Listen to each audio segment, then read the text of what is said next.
אני המאמת, אני רוצה לספר לנו למה באת אלינו. אני אשמח.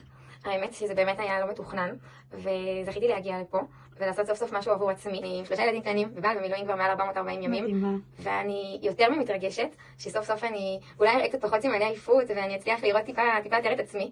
מדהימה. אז אני יותר ממתרגשת, ואני מחכה לראות איך אני יוצאת מפה. ותודה רבה רבה, אתן מדהימות, אחת. אין לי מילים.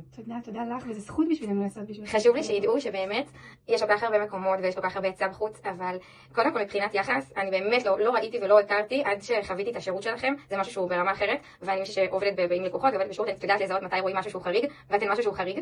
ומעבר לזה שאתן, יש בכן משהו שהוא מאוד מאוד אסתטי, יש פה משהו שהוא מאוד אמיתי, למרות שמישהי שבאה לעשות טיפול כזה או אחר, היא מחפשת להיראות שזה יראה הכי פיין שיש. לא מכירה רמה כזאת, ובאמת שיש הרבה, אבל לא ראיתי משהו, ואם לא הייתי פה, כי אני באמת כל כך מחפשת את המראה הטבעי.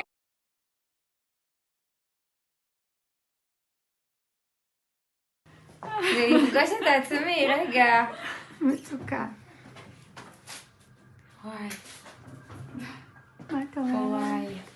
עדין, נכון? מאוד. זה העלים לך את כל הקינטות הקטן. ממש. וואי, שנוקח לי רגע. ברור. וואי, זה פתאום יותר חד. אני יותר, הפנים יותר חדות.